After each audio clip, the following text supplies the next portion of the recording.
Principles. Throughout this video, we will be learning to farm by watching Timothy and his wife Esther, as well as their nephew Abel. The three of them grow maize and other crops a short distance from the city, but your farm could be bigger or smaller and might look different. It doesn't matter. The principles you will learn will be the same. The 4 principles of our farming method are to do things on time, at standard, without wastage, and with joy. On time. Being on time is very important. Every operation that we do should be done at the correct time and in the correct season.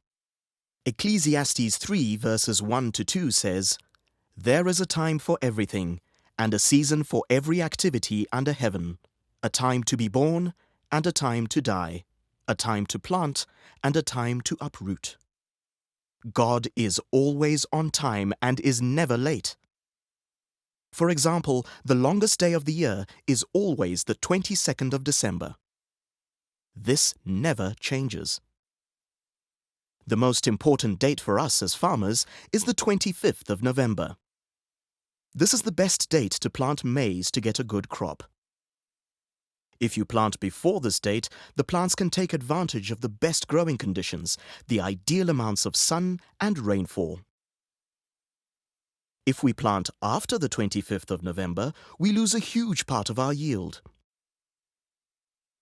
This graph shows how much of our harvest we lose when we plant late.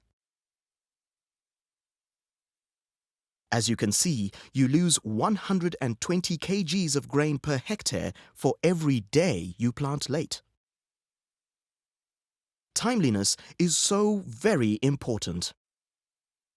Let's not waste the opportunities that God so freely gives us in His natural creation.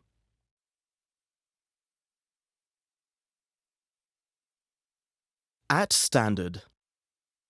This means that everything we do must be done well at a high standard which glorifies God.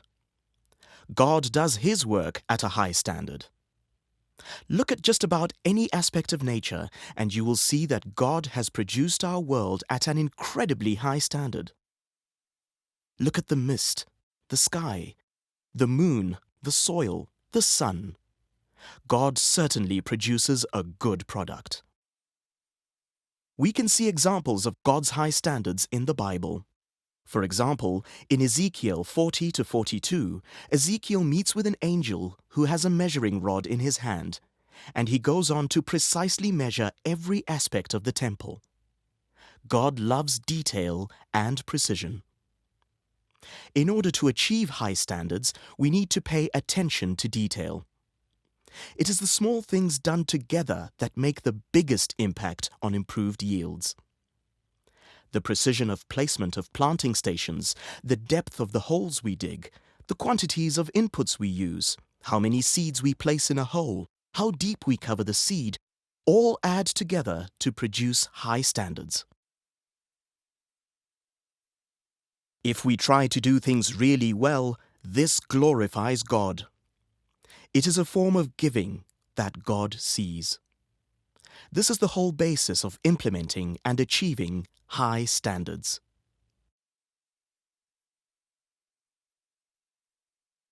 Without wastage.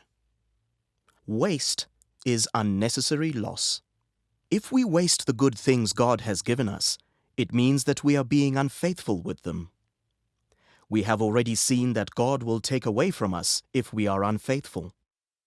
If we look at creation, God is not wasteful. For example, nothing is wasted in the natural processes that God has made. Plants and animals die down and decay, forming food for the next generation of plants to grow on.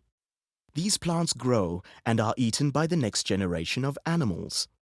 Nothing is wasted in these wonderful natural cycles.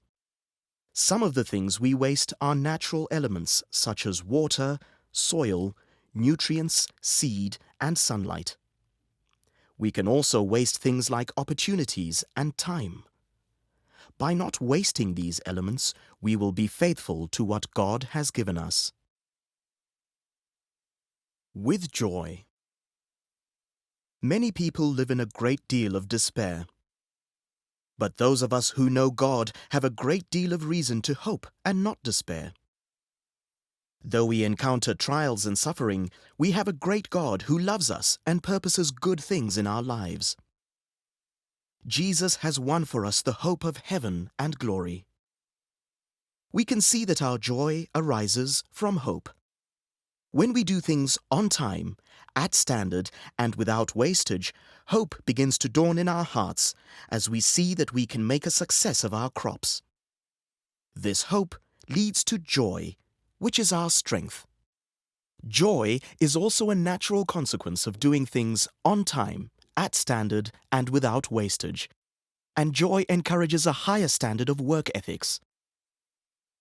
All of a sudden, we will find ourselves no longer grumbling, complaining, and blaming others for our demise.